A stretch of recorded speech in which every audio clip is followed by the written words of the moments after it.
Beragam peristiwa yang telah kami beritakan di pojok negeri media. Kami telah memilih 4 berita yang menjadi sorotan dalam Top News Weekly kali ini. Langsung saja di informasi pertama. Jerman dapat mengadakan referendum Brexit untuk meninggalkan Uni Eropa.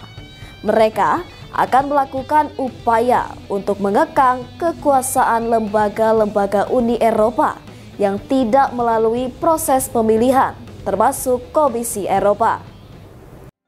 Partai sayap kanan Alternatif untuk Jerman atau Alternative for Deutschland atau AfD menyampaikan gagasan referendum mengenai keluarnya negara itu dari Uni Eropa, seperti yang dilakukan Inggris menjelang pemilu penting pada Juni mendatang.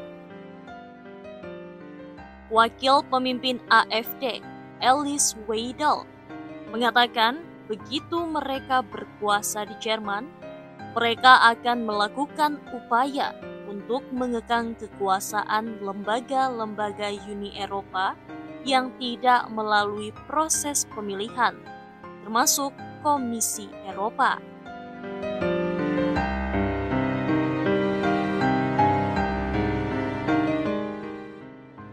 Di jantung Eropa, terdapat sebuah negara yang selama beberapa dekade menjadi tulang punggung stabilitas ekonomi dan politik benua, yaitu Jerman. Namun, sesuatu telah berubah. Pergeseran yang sebelumnya diabaikan kini tidak dapat disangkal lagi.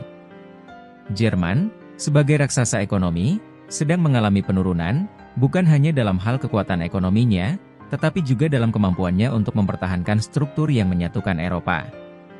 Ini bukan lagi hanya tentang Jerman, ini adalah tentang masa depan Eropa dan konsekuensi dari runtuhnya kekuatan ekonomi terbesarnya. Penyebabnya beragam, mulai dari kegagalan industri hingga keruntuhan kemitraan energi. Perjuangan Jerman kini menjadi peringatan waktu yang terus berdetak bagi Eropa. Sektor manufaktur Jerman mengakhiri tahun ini dengan penurunan dramatis. Aktivitas pabrik menurun dengan kecepatan yang belum pernah terlihat selama bertahun-tahun, sementara pesanan baru hampir lenyap. Ini bukan kemunduran sementara, melainkan tanda adanya masalah mendalam.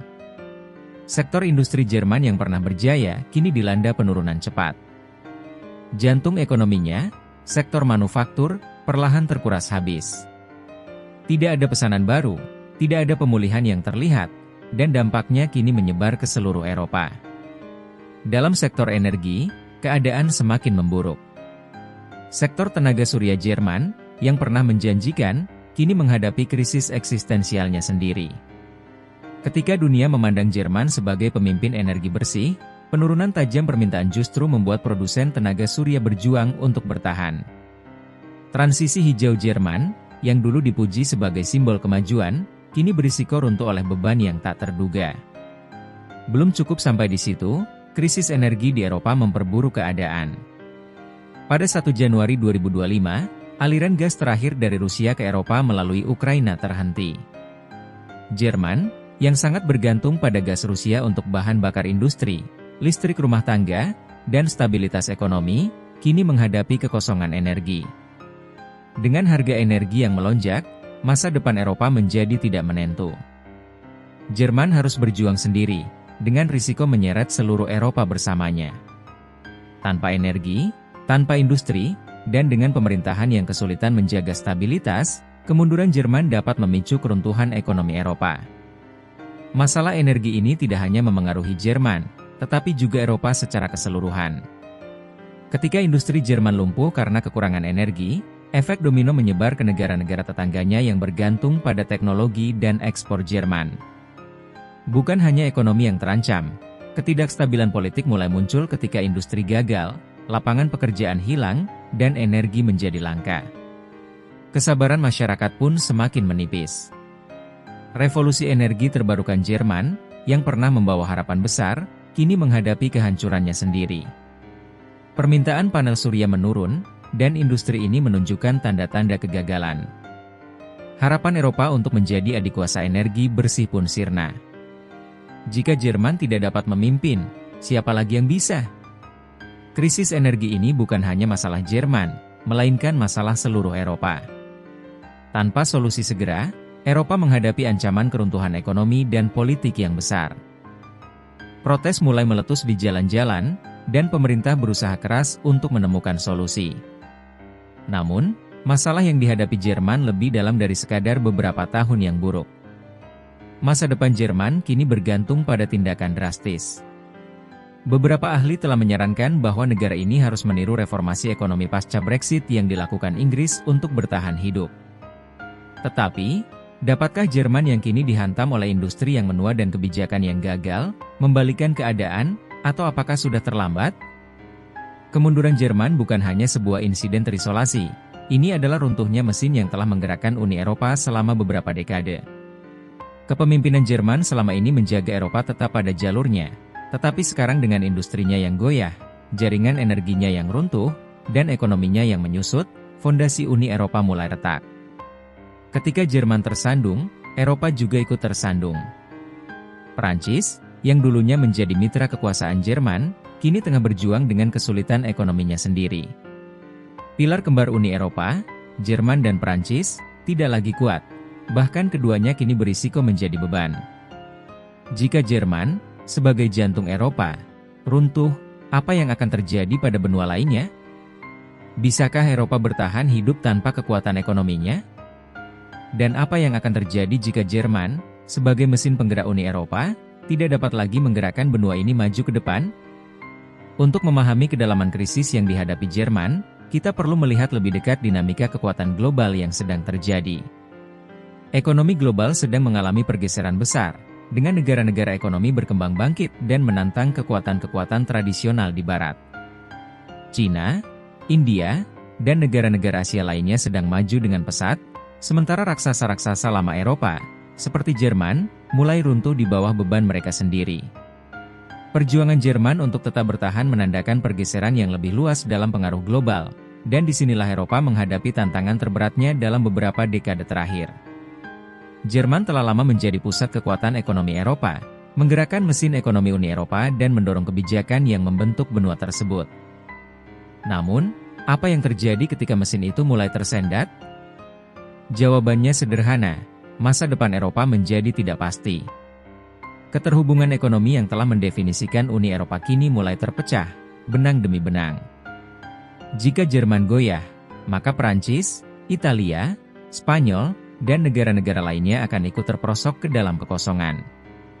Sebelum melanjutkan lebih jauh, beritahu kami apakah Anda menyukai videonya. Jika ya, silakan klik suka dan bagikan, dan mari kita lanjutkan.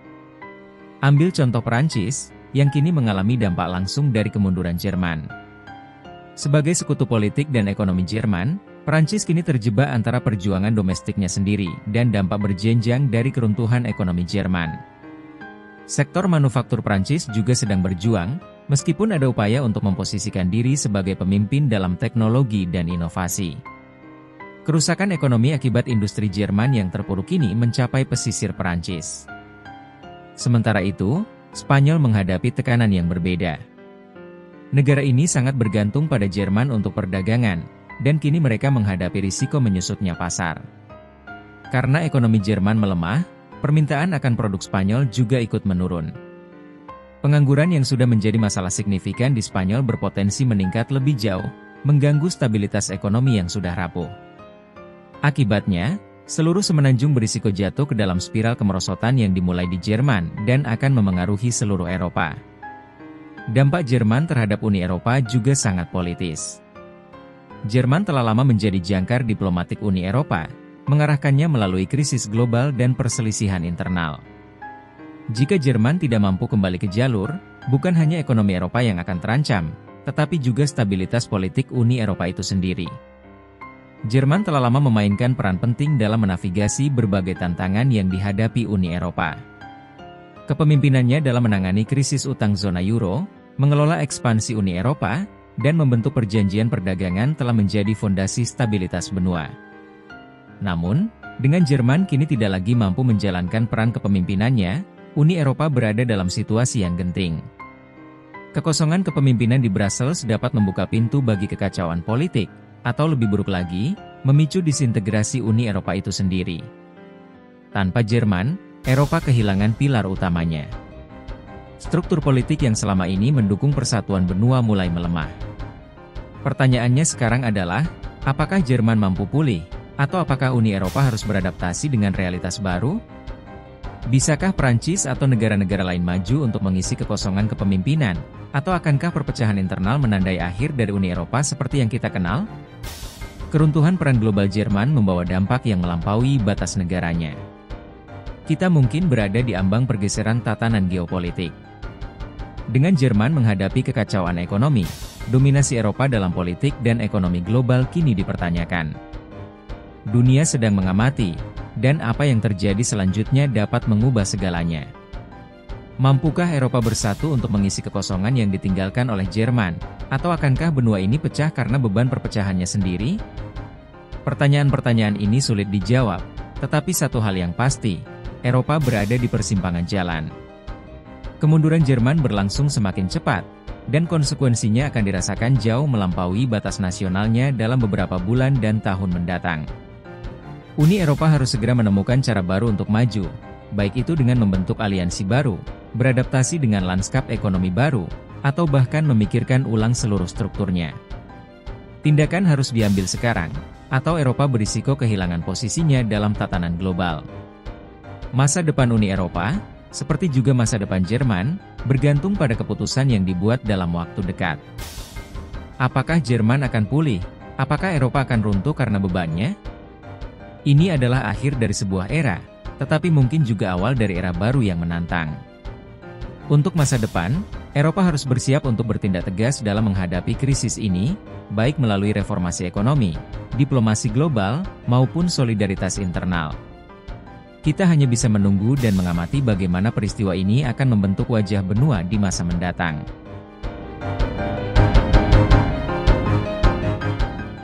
Weidel mengatakan jika kondisinya mencapai titik tersebut, Jerman dapat mengadakan referendum Brexit untuk meninggalkan Uni Eropa seperti yang dilakukan Inggris pada 2016.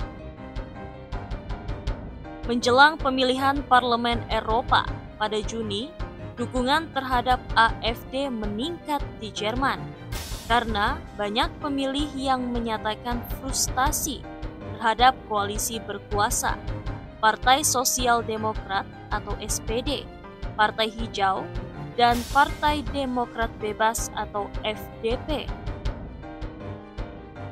Sebuah jajak pendapat yang dilakukan YouGov pekan lalu menunjukkan bahwa dukungan untuk AfD mencapai angka tertinggi sepanjang masa sebesar 24%, sekitar 9 persentase poin lebih tinggi dari Partai Sosial Demokrat atau SPD yang dipimpin Kanselir Olaf Scholz.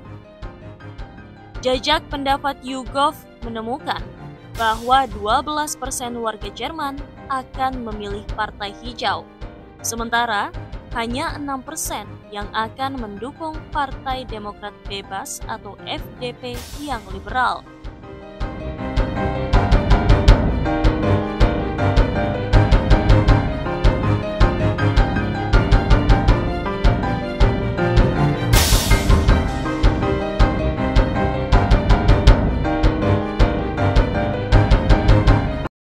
Selanjutnya, informasi ini tak kalah menarik, di mana gas Rusia berhenti mengalir ke Uni Eropa setelah Ukraina menolak memperpanjang kontrak transit gas melalui wilayahnya. Rusia justru diperkirakan bakal memperluas pasokan gas ke Asia Tengah hingga 10-15 miliar meter kubik dalam beberapa tahun mendatang.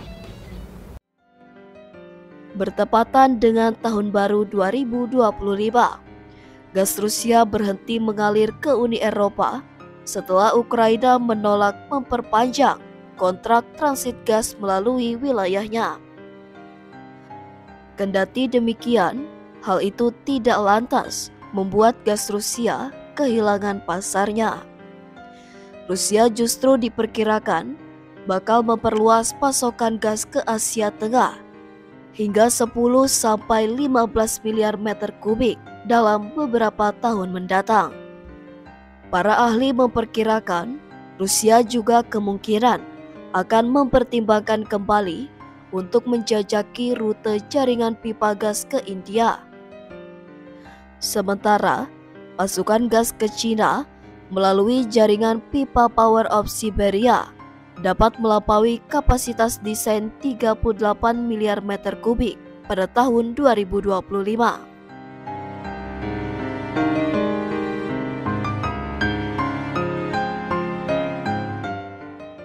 Uni Eropa telah mengesahkan undang-undang baru yang mengharuskan perusahaan besar di wilayahnya mematuhi pedoman uji tuntas keberlanjutan. Aturan ini, yang dikenal sebagai Corporate Sustainable Due Diligence Directive, bertujuan memastikan rantai pasok bebas dari kerja paksa dan kerusakan lingkungan. Namun, penerapan aturan tersebut memicu reaksi keras, terutama dari Qatar, salah satu eksporter utama gas alam cair atau LNG ke Eropa. Ancaman penghentian pasokan gas dari Qatar menjadi peringatan bagi Uni Eropa bahwa kebijakan ini bisa menjadi bumerang jika tidak dikelola dengan bijaksana. Bagaimana kelanjutannya? Simak video ini hingga akhir. Namun sebelum melanjutkan, jangan lupa untuk subscribe terlebih dahulu channel ini agar tak ketinggalan info menarik lainnya. Menteri Energi Qatar, Saad Shahriar Al-Kaabi, menegaskan bahwa aturan ini harus ditinjau ulang secara menyeluruh. Menurutnya, undang-undang tersebut dapat menghambat hubungan perdagangan energi yang telah berjalan lama. Qatar yang selama ini menjadi pemasok LNG utama memainkan peran vital dalam stabilitas energi Eropa, terutama di tengah krisis energi yang diakibatkan oleh konflik geopolitik dan pengurangan impor gas dari Rusia. Qatar tidak hanya mengandalkan posisinya sebagai eksporter LNG, tetapi juga memanfaatkan cadangan gas alamnya yang melimpah untuk mendukung rencana ekspansi besar-besaran. Proyek pengembangan lapangan utara akan meningkatkan kapasitas produksi LNG Qatar dari 77 juta ton menjadi 126 juta ton per tahun pada tahun 2027. Upaya ini dirancang untuk memenuhi kebutuhan energi Asia dan Eropa, sekaligus mempertahankan posisi Qatar di pasar global. Asia kini menjadi tujuan utama ekspor LNG Qatar, dengan negara-negara seperti Tiongkok, India, Korea Selatan, dan Jepang sebagai importer terbesar. Urbanisasi pesat dan peralihan ke bahan bakar yang lebih ramah lingkungan menjadikan LNG sebagai solusi ideal untuk kebutuhan energi kawasan ini. Perjanjian jangka panjang dengan perusahaan seperti China National Petroleum Corporation atau CNPC dan Korea Gas Corporation atau KOGAS menunjukkan komitmen Qatar terhadap pasar Asia, sekaligus mengurangi ketergantungannya pada pasar Eropa yang lebih menantang secara politik. Sementara itu, Eropa menghadapi situasi yang lebih kompleks. Uni Eropa yang tengah berusaha mengurangi ketergantungan pada Rusia membutuhkan diversifikasi energi. Qatar menawarkan solusi dengan pasukan LNG-nya, tetapi peraturan ekonomi Uni Eropa seperti sistem penyesuaian batas karbon menjadi penghalang signifikan. Kebijakan ini, meskipun bertujuan baik, bisa memperlambat impor LNG dan menambah tekanan pada ketahanan energi di benua tersebut. Krisis energi yang melanda Eropa telah memberikan Qatar peluang untuk memperkuat posisinya sebagai mitra energi yang handal. Namun, Qatar tetap berhati-hati. Selain tantangan kebijakan Uni Eropa, geopolitik global juga mempengaruhi strategi negara ini. Ketegangan dengan negara-negara barat membuat Asia menjadi pasar yang lebih menarik, karena fokus kawasan ini pada pertumbuhan ekonomi dan ketahanan energi. Di sisi lain, Qatar terus berinvestasi dalam proyek-proyek besar untuk memastikan keberlanjutan pasokannya.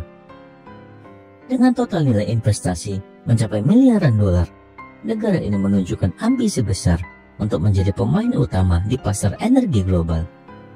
Proyek-proyek ini juga mencerminkan strategi jangka panjang Qatar dalam menghadapi ketidakpastian geopolitik dan ekonomi dunia. Namun, ancaman Qatar untuk menghentikan pasukan gas ke Uni Eropa juga menunjukkan sisi rapuh dari hubungan energi ini. Uni Eropa harus mempertimbangkan bahwa kebijakan terlalu ketat dapat merusak hubungan strategis dengan Qatar yang selama ini menjadi penyelamat dalam krisis energi. Dunia akan menyaksikan bagaimana Qatar dan Uni Eropa bernegosiasi dalam menghadapi tantangan ini. Di satu sisi, Uni Eropa harus memastikan kebijakan keberlanjutannya tidak melemahkan ketahanan energinya sendiri. Di sisi lain, Qatar harus menunjukkan fleksibilitas agar tetap relevan sebagai mitra energi utama di pasar global. Dengan posisi geografis yang strategis, cadangan gas yang besar, dan ambisi besar dalam energi, Qatar tetap menjadi aktor kunci dalam geopolitik energi dunia. Namun keberhasilannya tidak hanya bergantung pada kekuatan ekonominya, tetapi juga pada kemampuannya menavigasi dinamika diplomasi dan kebijakan global yang semakin kompleks.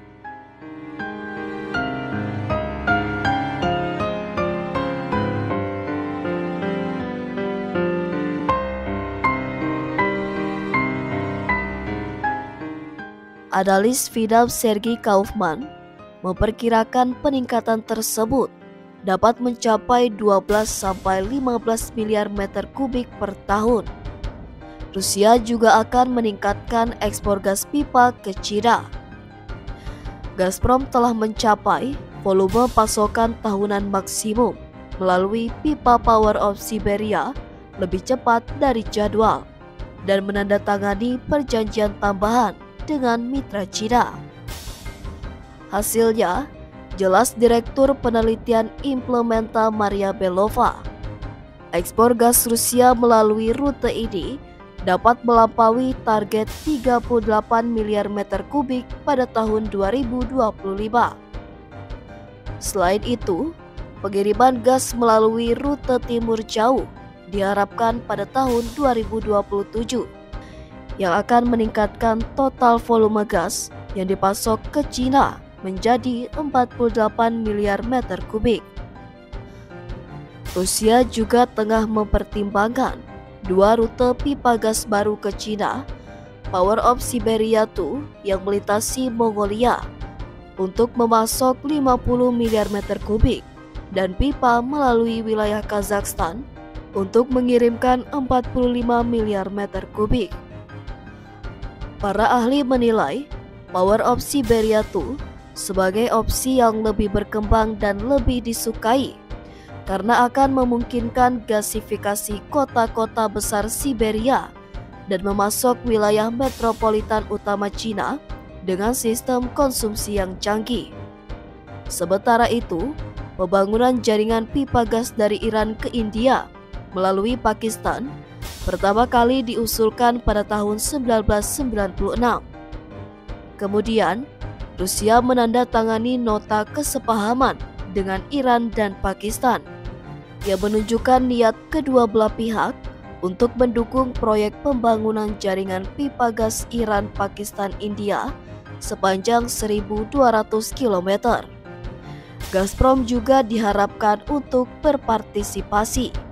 Namun, pada tahun 2021, perusahaan induk Rusia tersebut mengumumkan bahwa mereka tidak berencana untuk membangun jaringan pipa ke India karena biaya proyek yang tinggi.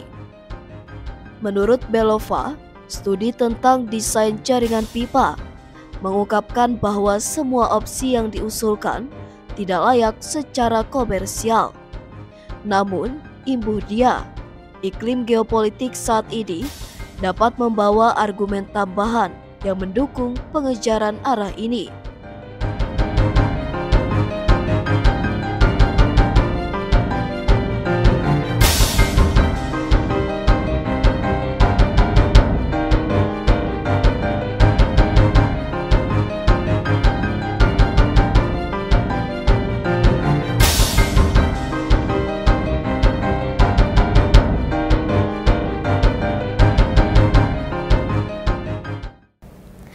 Di berita ketiga, Indonesia bergabung menjadi anggota penuh Forum Ekonomi BRICS. Hal tersebut membuat Presiden Rusia Vladimir Putin menyambut baik.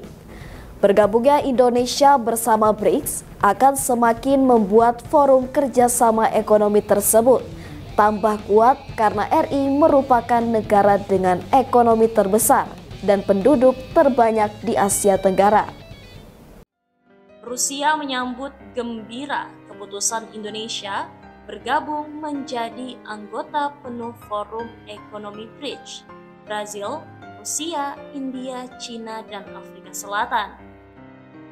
Pernyataan itu disampaikan langsung Kementerian Luar Negeri Rusia melalui rilis di akun resmi Telegram.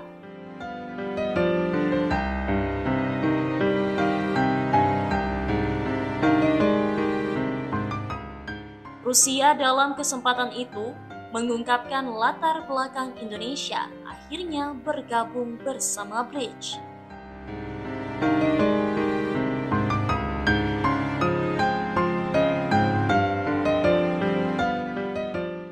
Kementerian Luar Negeri Rusia melanjutkan, selama kepemimpinan Rusia di BRICS pada 2024, Indonesia mengajukan permintaan resmi untuk bergabung BRICS.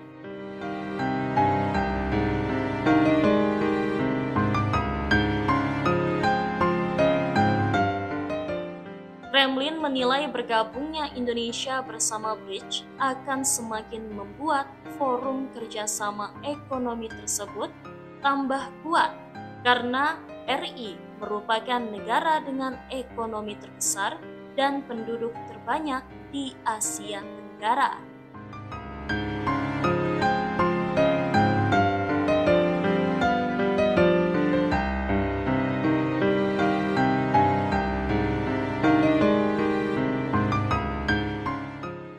Kepastian Indonesia bergabung ke dalam BRICS disampaikan oleh Brazil pada Senin 6 Januari. Brazil yang memegang jabatan presiden blok tersebut pada 2025 mengatakan negara-negara anggota lain sudah menyetujui masuknya Indonesia secara konsensus sebagai bagian dari dorongan perluasan saat pertemuan puncak BRICS pada 2023 di Johannesburg. Malaysia-Singapura perkuat kerjasama. Malaysia dan Singapura menyepakati perjanjian bersama penerapan Kawasan Ekonomi Khusus atau KEK, Johor Singapura atau Johor Singapore Special Economic Zone atau JSSZ, dengan tujuan menarik investasi inovatif global. Perdana Menteri Malaysia Anwar Ibrahim dan Perdana Menteri Singapura Lawrence Wong menyaksikan pertukaran dokumen perjanjian tersebut di Putrajaya sebelum memberikan keterangan media bersama yang diikuti secara daring di Kuala Lumpur Selasa 7 Januari. Kedua pemimpin negara mencapai beberapa kesepakatan terkait penerapan KEK tersebut yang mereka yakini akan mendorong pertumbuhan ekonomi regional dan memberikan manfaat besar bagi kedua negara.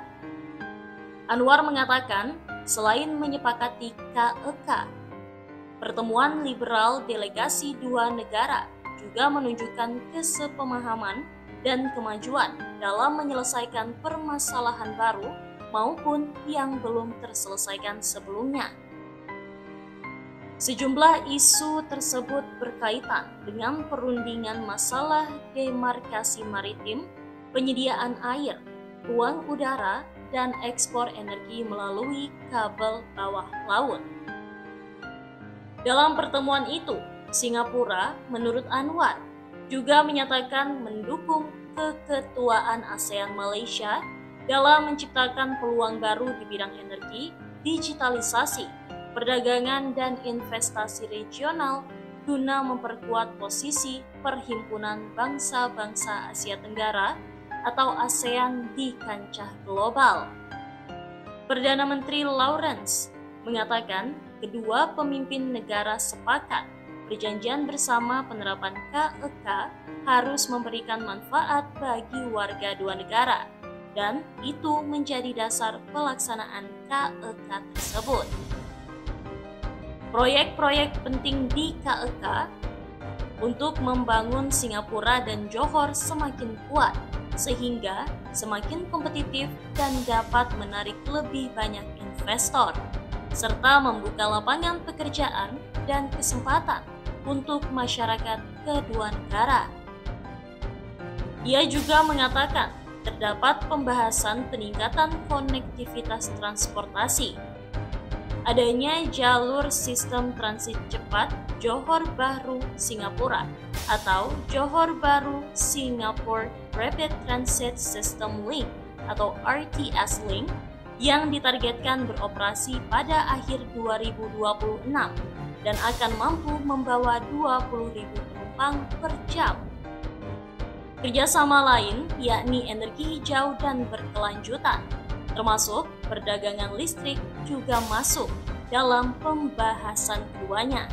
Dan ia mengatakan mereka berkomitmen penuh untuk pengembangan ASEAN Power Grid yang merupakan proyek interkoneksi listrik regional yang bertujuan meningkatkan akses terhadap energi di Asia Tenggara. Pertemuan delegasi dua negara itu merupakan retret pemimpin Malaysia Singapura yang ke-11. Pada kesempatan tersebut, kedua pemimpin negara juga menyaksikan pertukaran 6 nota kesepahaman atau MOU dan 1 Letter of Intent atau LOI terkait kerjasama di bidang-bidang pendidikan, perempuan dan kesejahteraan sosial, perubahan iklim, penangkapan dan penyimpanan karbon, pembangunan perkotaan, serta upaya memerangi kejahatan lintas batas.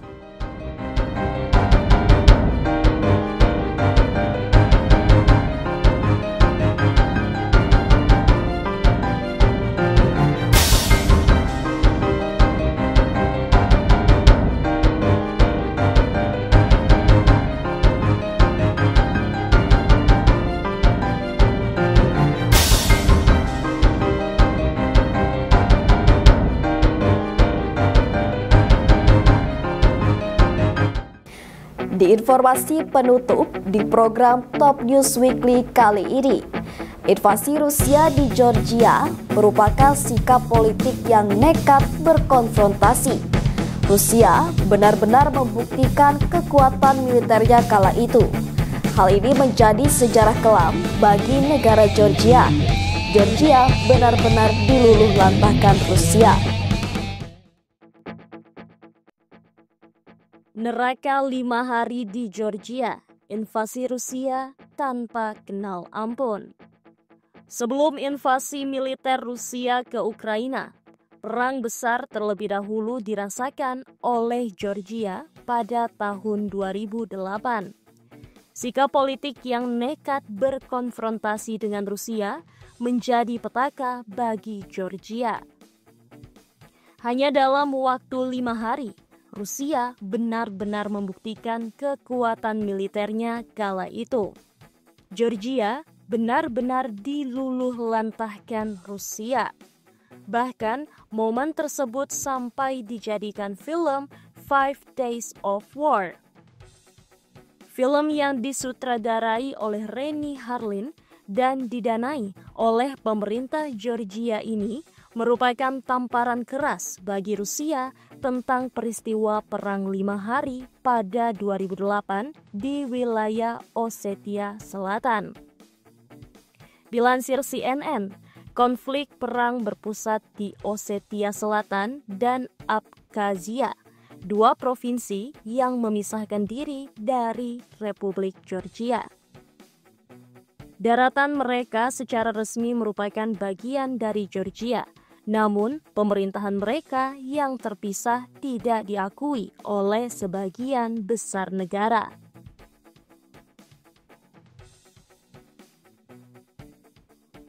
Osetia Selatan dan Abkhazia didukung oleh Rusia. Selama Perang 5 Hari, sebanyak 170 prajurit, 14 petugas polisi, dan 228 warga sipil dari Georgia terbunuh. Sebanyak 1.747 orang dinyatakan terluka. Sementara dari pihak Rusia, 67 prajurit dinyatakan tewas, 283 lainnya terluka, dan sebanyak 365 prajurit dari wilayah Osetia Selatan dan warga sipil terbunuh.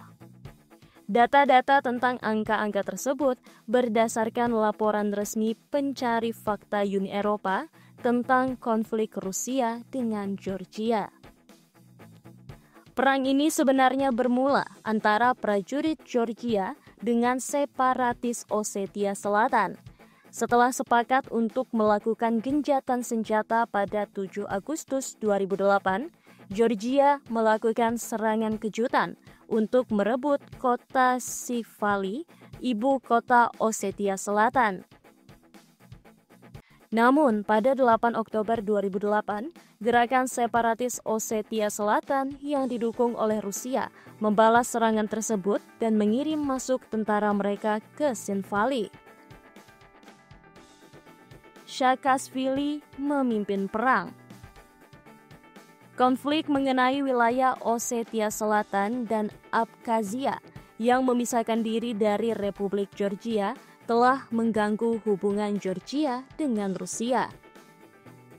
Diketahui bahwa Presiden Georgia saat itu, Mikhail Saakashvili, pada 2008, pada akhirnya memimpin perang singkat yang membawa petaka dengan Rusia. Namun, pada akhirnya berakhir dengan kekalahan yang memalukan.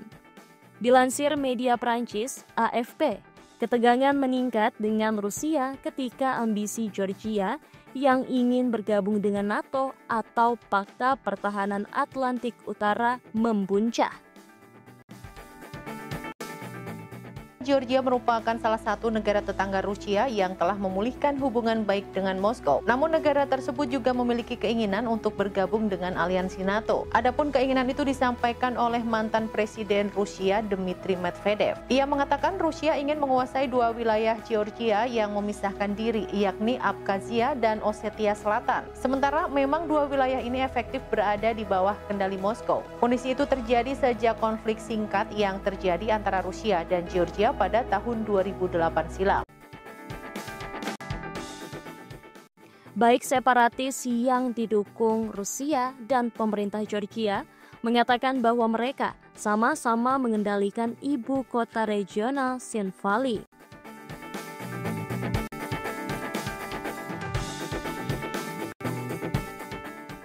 Dilansir Reuters, Irina Galgoyeva, juru bicara separatis Osetia Selatan, membantah laporan itu.